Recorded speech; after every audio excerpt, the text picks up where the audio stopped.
Welcome back friends. आगे जाने से पहले मेरे चैनल को सब्सक्राइब करना ना भूलें। चैप्टर 45। शिवा के कहते ही एकांश मर जाएगा।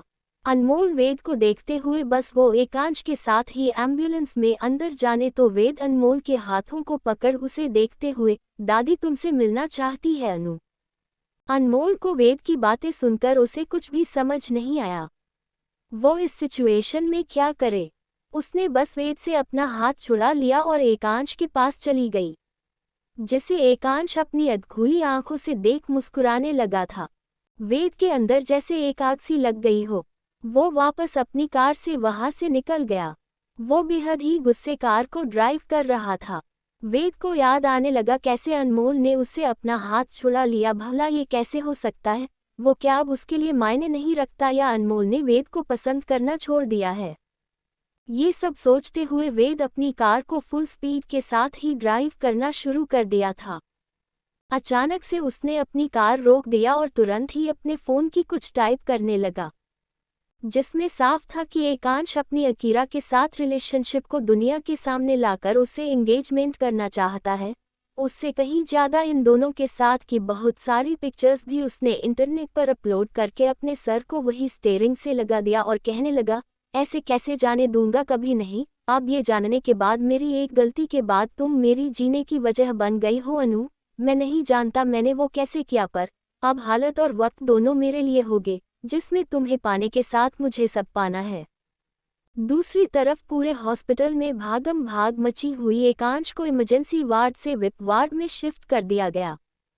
शिवा ने सारे मामलों को तो समझ लिया था, पर वह ये नहीं समझ पा रहा था कि अगर यह न्यूज़ लीक हो गई कि एकांश को गोली लगी है तो वह कैसे संभालेगा। उससे कहीं ज़्यादा उसकी नज़रें उसके हाथों के मोबाइल में न्यूज़ जो फ्लैश हो रही थी। वह अपना हाथ दीवार पर मरते हुए, अभी ये क्या? इसका तारांकन ने भी मौका देखकर, वेद जी तो कर रहा है, आकर तुम्हारा मुंह तोड़ दे। अच्छे से पता है ये तुम्हारा ही काम है, ये सारी पिक्चर्स। कहते हुए शिवा अपने सर को वही घुमाया जा रहा था कि उसकी नज़र अनमोल पर सफ़ेद साड़ी पर लाल खून पर गई नहीं। वह चुपचाप एक जगह सीट पर बैठी हुई थी, बारिश में भीगने की वजह से छींक रही थी।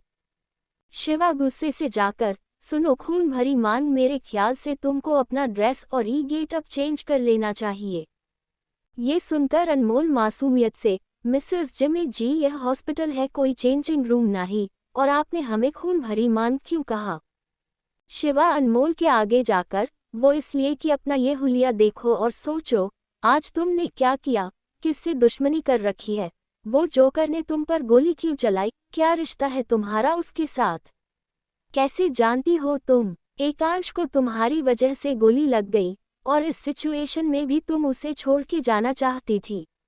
देखने से तो अच्छी भली लग रही हो, पर नहीं। ये सुनकर अनमोल ने अपना सर झुका लिया। वह शिवा से उलझना नहीं चाहती थी, पर शायद शिवा का इरादा कुछ और ही था। वह शायद अनमोल से एकांश के लिए लड़ना चाहता था कि वह क्यों वेद के पास जा रही थी। उससे कहीं ज़्यादा एकांश के विला को छोड़कर क्यों आए और उसका अंजाम उसके सामने है।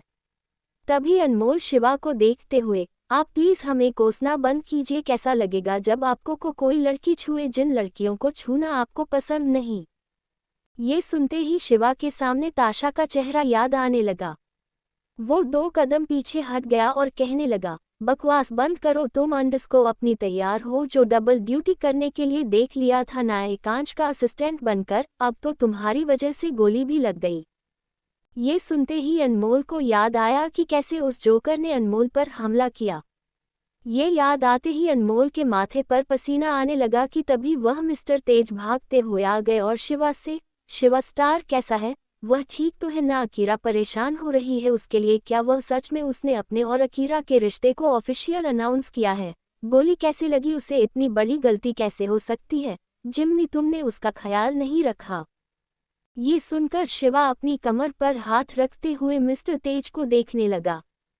अनमोल मिस्टर तेज को देखकर पीछे जाने लगी। उसने तो सुना था कि एक सौतेली माँ ही अपने बच्चों में फर्क करती है, पर उसके बाबा तो सगे हैं, वह कैसे अनमोल को इग्नोर कर सकते हैं, वह भी जब गोली उस पर चलाई गई थी। इतनी तो खबर मिस्टर तेज ने रखी हुई होगी। वह भागते हुए ऐसे आए जैसे उन्हें अनमोल दिखाई ना दी हो। अनमोल भी सिचुएशन को समझकर बस वहां से निकल गई कि अचानक से एक भागते हुए नर्स आए और अनमोल से, एम्स आपको वह अंदर जाना होगा सर की क्रिटिकल सिचुएशन, कुछ हो गया है। नर्स को ऐसे देख अनमोल आंखों से आंसू बहने लगे। वो घबराते हुए नर्स को देखते हुए, क्या हो गया उस बिल्ली को, कौन सा सिचुएशन? ये सुनते ही नर्स ने अब कोई जवाब नहीं दिया। उसने बस अपने चेहरे को झुकाए रखा था। मिस्टर तेज और शिवा भी पूरी तरीके से चौंक चुके थे। अनमोल बस तुरंत वहां से भागना शुरू कर दिया और भागते हुए डायरेक्ट एकांश के वार्ड को खोल दिया। अनमोल की नज़र सामने गई, जहां सामने देख वो तरीके से चौंक गई। अंदर ऐसा लग रहा था कोई बड़ा सा लग्जरियस रूम है, जहां एक साइड सोफा का दूसरी तरफ लंबी पर्दे और बीच में एकांश का बेड लगा हुआ था। वह हॉस्पिटल कम होटल का रूम ज्यादा लग रहा था, उससे कहीं ज्यादा एकांश अपने बेड पर आराम से बैठे, जिसके हाथों में मेडिकल इक्विपमेंट और सलाइन वाटर के साथ ट्यूब लगा हुआ था। उसके हाथों में एक बुक हुआ, वो आराम से बैठकर उसे पढ़ रहा था। उसके बगल में एक नर्स, जिसके हाथों में कुछ दवाएं रखी हुई थी। अनमोल ने एकांश को ठीक देखकर उसने अपने आंसू साफ कर राहत की सांस ली की। एकांश अपने उंगली से इशारा करते हुए, सुनो असिस्टेंट, तुम बहुत ज्यादा डर्टी लग रही हो, पहले सवार अंडस्को कपड़े, तुम्हें ये नर्स ला कर देगी। ये सुनकर अनमोल ने अपना दांत पीसना शुरू कर दिया। ये शख्स क्या इस सिचुएशन में, उसे लगा था। अनमोल बस एकांश को ठीक देखकर उसे खुशी और तसल्ली मिली। वो कोई जवाब ना देते हुए बाथरूम की तरफ चली गई। उसने वहां पड़ा हुआ बस जल्दी से लोवर और एक पंडा की टी शर्ट पहनकर खुद को बस अपने बालों को सही करते हुए वार्ड में आई। उसकी नज़र एक एकांश पर पड़ी, जो इस सिचुएशन में अभी भी बैठकर बुक पढ़ रहा था। अनमोल धीरे से अपना चेहरा झुका किसी मुजरिम की तरह खड़ी हो गई और कहने लगी, फरमाए, जिंदा बचने के बाद कौन सा जुर्म आप हम पर करने वाले हैं? एकांश अपनी आंखों को दूसरी तरफ से निकाल कर बुक के एक कोने से अनमोल को देख पहले मुस्कुराया और फिर धीरे से, मम इसे अच्छे से साफ करके लाओ, मुझे ये लेनी है। ये सुनकर अनमोल की आंखें अब फैल चुकी थी। दवाएं कौन धोकर लेता है? उसने कोई जवाब नहीं दिया। उसे जैसा कि एकांश से कहा, दवाएं को धोकर एकांश के आगे अपने हाथों को रखकर सामने कर दिया तो एकांश अनमोल के हाथों को पकड़कर उसने अपनी तरफ खींच लिया और उसे अपने पास बेड पर बैठाए। खिलाओ मुझे अभी इसे, अपने हाथों से। अनमोल को अब गुस्सा आने लगा। वो दांत पीसते हुए एकांश को देखने लगी, पर वापस एक स्माइल देते हुए बदले में वह दवाई को लाकर एकांश के पास में मुंह खोलिए। एकांश अपने होठों पर एक स्माइल लाकर, मैं तो कब से रेडी हूँ, sugar lips, you know what, तुमने ही कब से देर लगा दी है। ये सुनकर अनमोल ने तुरंत दवाई को मुंह में एकांश को ठूस दिया और अपनी आंख दिखाकर, किसी ने ठीक ही कहा, इंसान कितना भी ऊंचा उठ जाए पर उसके अंदर का ठरकी इंसान नहीं जाता। मौत के मुंह से वापस आने के बाद भी कोई ऐसी बातें कर सकता है क्या? आपको नर्क में ही जाना चाहिए था। ये सुनते ही एकांश अपनी आंखें छोटा करते हुए, उसने अपने हाथ बढ़ाकर अनमोल के दोनों चीक्स को पकड़कर, सच में क्या, जहां तक मुझे याद है, किसी ने तुम पर गोली चलानी चाहिए थी। तुमने मुझे अभी तक थैंक्स भी नहीं कहा है और अभी तो तुम्हारी रियल पनिशमेंट बाकी है, जब तुमने कॉन्टैक्ट के एक रूल को तोड़ा और मुझे छोड़कर भाग गई थी। और ये सुनकर अनमोल अपना चेहरा छुड़ाते हुए बेहद गुस्से से, बकवास बंद कीजिए आप। ये बोलते हुए उसने अपना हाथ निकालकर एकांश के सीने पर एक पंच दे मारा, जिससे एकांश शॉक्ड होकर बेड पर गिर गया। अनमोल उसका काला पकड़ते हुए, बहुत हो गया, आज हम आपको जान से मार देंगे। कॉन्ट्रैक्ट रूल पनिशमेंट यह है क्या? ये सब कुछ हाँ, उससे ज़्यादा इम्पोर्टेंट है ये कि आपने अभी थोड़ी देर पहले हमारी जान निकाल दी थी। आप एक नॉर्मल इंसान की तरह हमें अंदर बुला सकते थे ना। आपको पता भी है, टेंशन से हमारा सर फट रहा था और सर्दी भी हो गई बारिश में भीगने की वजह से। उसे कहीं ज़्यादा आपके लिए दुआ कि हमारी गलती की सज़ा आपको ना मिले और आप यहाँ ठीक होकर हमें मारने की प्लानिंग के साथ सज़ा देने की प्लानिंग कर रहे हैं। क्या है आप, क्या आपको मेरी फिक्र नहीं? अनमोल ये सब बोल ही रही थी कि अचानक से एकांश अपनी आंखें छोटी कर अनमोल के होठों से अपने होंठ थाम लिया। ऐसा होते ही अनमोल पूरी तरीके से शांत हो गई। उससे कहीं ज़्यादा उसकी आंखें बंद हो गई। वो एकांश से अलग होने लगी पर एकांश ने उसे नहीं छोड़ा। अनमोल कैसे भी खुद को छुड़ाकर उसने जोर जोर से खांसना शुरू कर दिया और अब आंखें दिखाते हुए, आप शैतान कहीं की गोली आपको लगी है तो आपने ये दवाई मुझे क्यों खिलाई? ये कितना कड़वा है, छी। ये सुन एकांश अपने होठों पर अपने हाथ को फिरते हुए वापस से उठकर अनमोल को देखते हुए, क्योंकि तुमने कहा था कि तुम्हें दर्द हो रहा है यहाँ, मैंने तुम्हारा ख्याल नहीं रखा, और अगर अभी सावरले के कपड़े नहीं पहनती, तुम क्या चाहती थी पूरी रात इस गंदी सी साड़ी में बैठ के मुझे गालियां देती बीमार होके कि मेरी वजह से तुम्हें ठंड लगी। ये बोलते हुए एकांश ने अनमोल के पांडा वाले शॉट को खींच दिया। अनमोल ने खुद को ढकना शुरू कर दिया, कैसा बेशर्म इंसान है। पर एकांश की इंटेंस नजरें अनमोल पर थमी हुई थी। अनमोल को एकांश के इस हरकत से इरिटेट होने लगा, तो एकांश अनमोल की तरफ घूम उसे बस हक कर लिया। एकांश के ऐसा करते ही अनमोल बिल्कुल शांत हो गई, उसके हाथ एकांश की पीठ पर चले गए। एकांश अनमोल के चेहरे पर अपनी उंगली रखकर अनमोल के चेहरे पर फेरने लगा। अनमोल बस एकटक एकांश को देखे जा रही थी। उसे समझ नहीं आ रहा था वो क्यों इस बिल्ली को ऐसे देख रही है।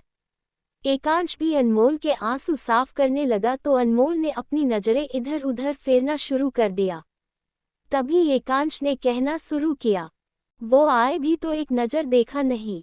हालत क्या थी जब छोड़ गए थे? दर्द पर दर्द देकर एक सितम और। हाय ये दिल्लगी की दीवानगी। जान खुद दे दूं या आप जान लेके मानेंगे? ये सुन अनमोल एकांश को देखने लगी, जिसके आंखों में एक अजीब कसीस और रौनक थी। उसका ये शायरी का अंदाज सुनकर अचानक अनमोल ने एकांश के मुंह पर अपना हाथ रख दिया। एकांश अनमोल की आंखों में देखते हुए, जान खुद दे दूं या आप? ये सुनकर अनमोल अपनी भागती सांसों के साथ, हम आपकी क्यों जान लेने लगे, कहते हुए उसने अपना सर नीचे कर लिया। एकांश अनमोल के हाथों पर किस करते हुए, फिर क्या इरादा है ये? रोने की वजह कहीं बेवजह तो नहीं? अनमोल एकांश की आंखों में देखकर, वो सोच रहे हैं, मौका निकल गया पर अंदस को हम एक शैतान की जान लेके, अपने हाथ गंदा भी तो नहीं करना चाहते थे ना?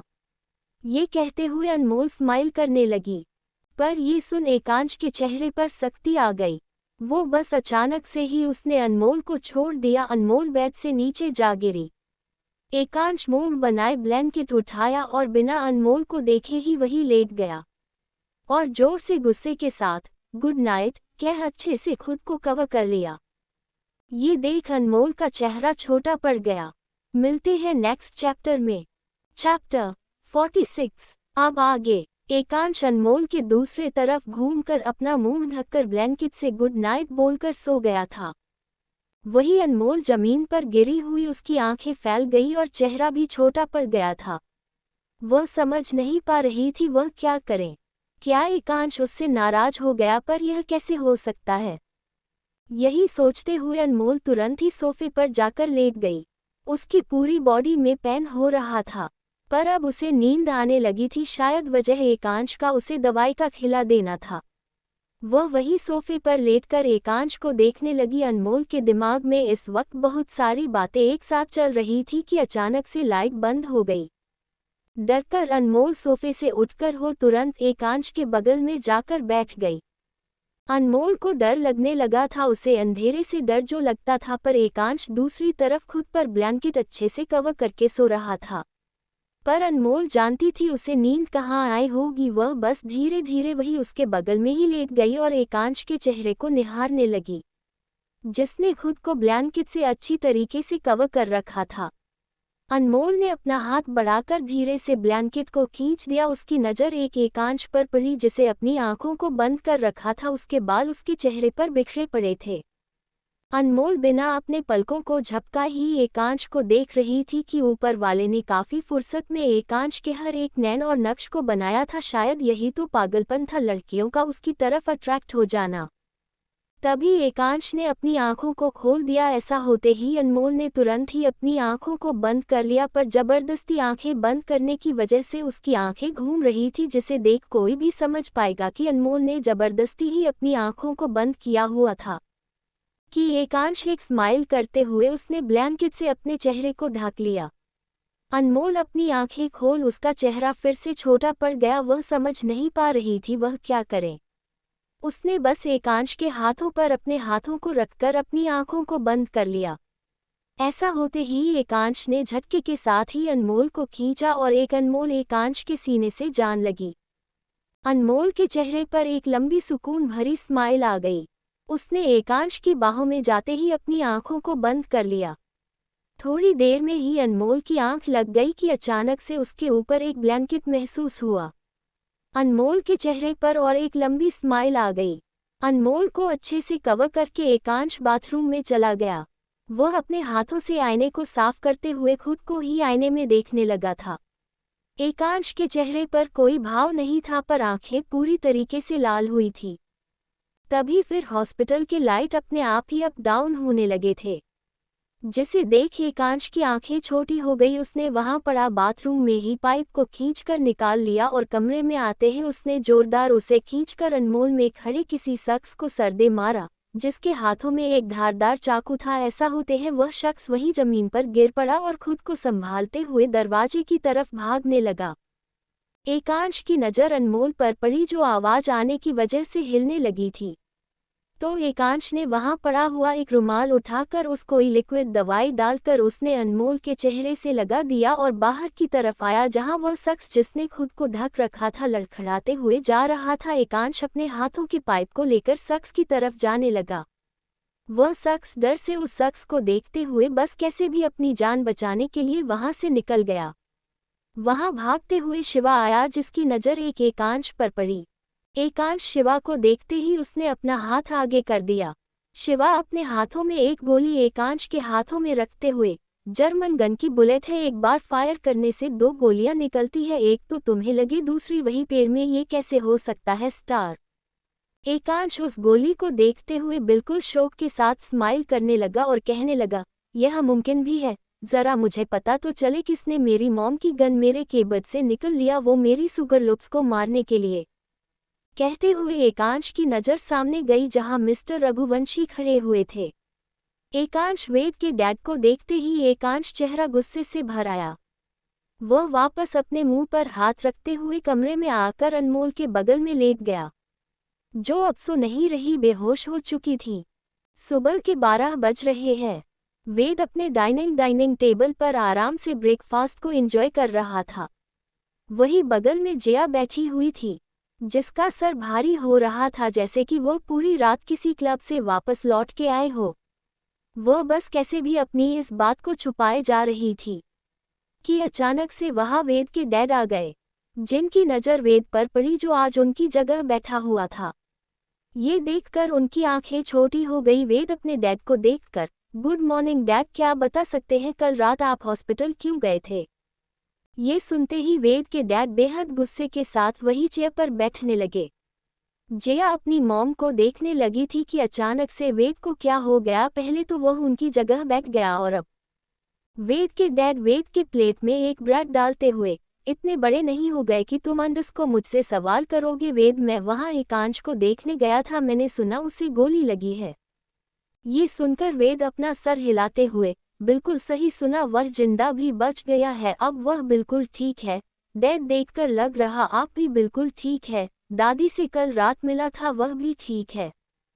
तो वेद के डैड बीच में ही वेद की बातों को काटते हुए, तो क्या कुछ कहना चाहते हो वेद, घुमा फिरा कर बातें नहीं हमारे सामने साफ साफ कह डालो। अचानक से वेद की डैड की नज़र दादी पर पड़ी, जो वही धीरे धीरे जाकर नर्स ने उन्हें वही एक चेयर पर बैठा दिया, जिनकी सांसें तेज चल रही थी, उन्हें सांस लेने में तकलीफ हो रही थी। वह वेद की तरफ देखते हुई, तुमने तो कहा था मेरी अनमोल यहाँ आने वाली है, कहाँ है वह, अभी तक आई क्यों नहीं। वेद एक स्माइल करते हुए, आ जाएगी दादी, मैंने आपकी खबर उस तक पहुँचा दिए, फिक्र मत कीजिए, आप बस अपना वादा है याद रखिएगा। ये कहते हुए वेद अपने डैड को देखते हुए, डैड, पावर ऑफ अटॉर्नी मेरे पास से, मैं कंपनी जा रहा हूँ, कुछ नए प्रोजेक्ट पर काम करने हैं, शायद शाम को आपको एक सरप्राइज मिल जाए। ये सुनकर वेद की डैड की आंखें छोटी हो गई, वही उसकी मॉम को कुछ भी समझ नहीं आ रहा था। वेद वहां से निकल गया। City hospital Mumbai. Shiva hospital में खड़ा कुछ काम कर रहा था कि अचानक उसके सर पर कुछ महसूस हुआ।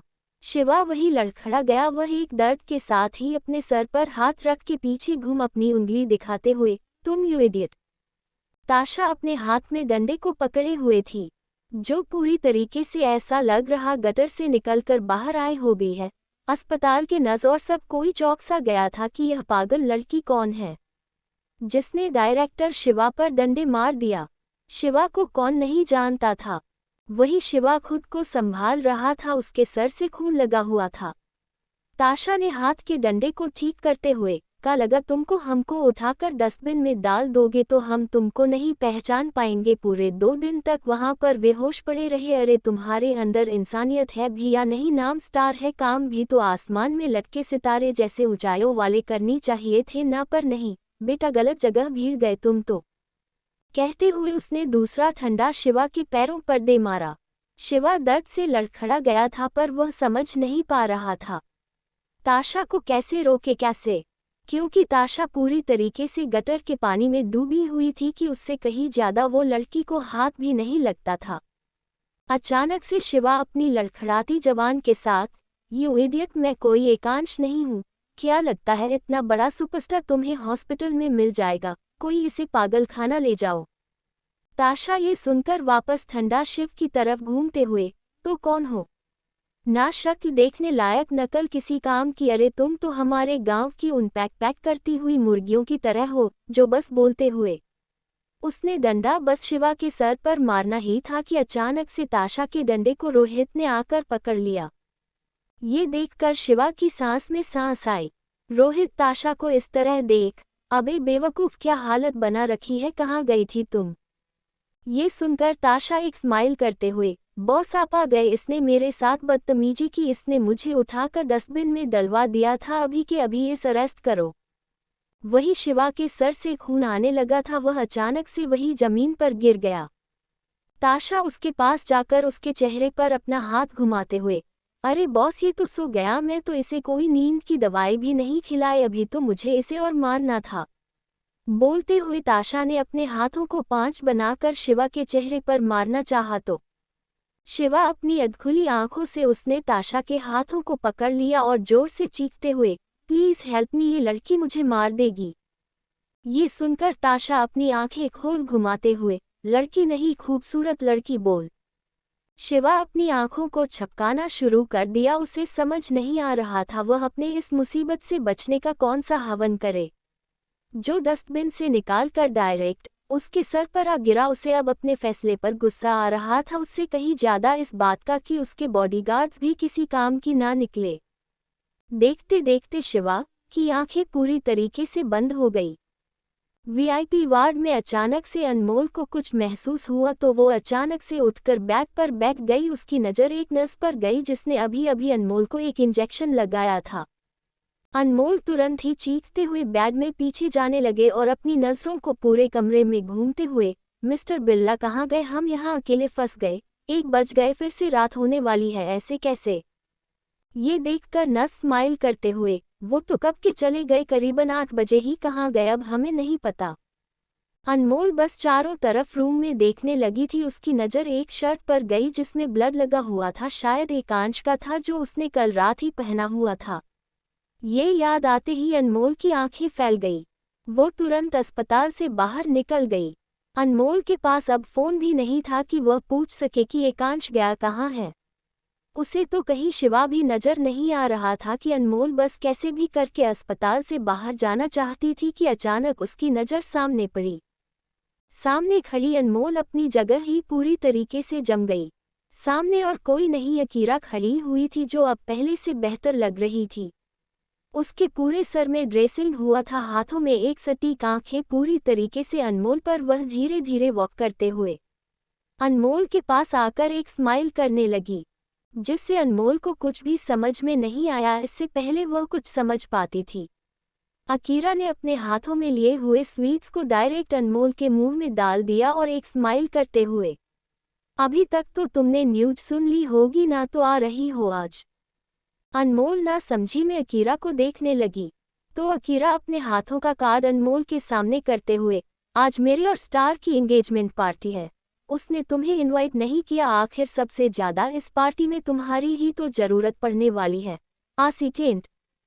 ये सुनकर अनमोल पूरी तरीके से शॉक्ड हो गई। उसने अकीरा को कोई जवाब ही नहीं दिया कि अनमोल के सामने से कोई लड़का चलते हुए आया। ये और कोई नहीं आर्यन था। वो अपने आंखों से गूगल हटाते हुए जस्ट शट अप अकीरा, इतने बड़े डायरेक्टर की बेटी खुद पर्सनल स्वीट्स दे रही है, वह भी स्टार के इतने करीबी इंसान को भूलना नहीं। उसे अपने लोगों को हैंडल करना आता है और उसकी औकात याद दिलाना भी। ये सुनकर अकीरा ने अपना दांत पीसने लगी तो उसे कहीं ज्यादा आर्यन को बीच में आता तो आर्यन अनमोल को देखते हुए, तुम यहाँ क्या कर रही हो? आज एकांश तुम्हें सूट पर नहीं लेकर गया, उसकी सूट चल रही है, मैं वही जा रहा हूँ। यकीन नहीं हो रहा उसकी असिस्टेंट सबसे खास की उसकी जरूरत नहीं पड़ी।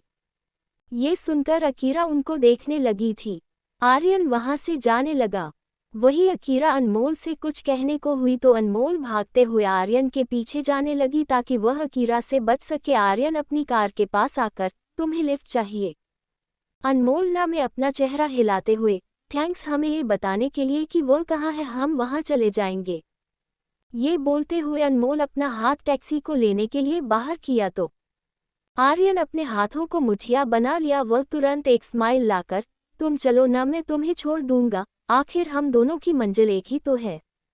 अनमोल कुछ सोचते हुए उसे एकांश के पास कैसे भी पहुंचना था। वह बस हमें अपना चेहरा हिला के आर्यन की कार में बैठ गई। दोस्तों मिलते हैं नेक्स्ट चैप्टर में। आगे के एपिसोड धमाकेदार होने वाले हैं। कौन कौन एक्साइटेड हैं? प्लीज़ मेरे चैनल को सब्सक्राइब कर लो।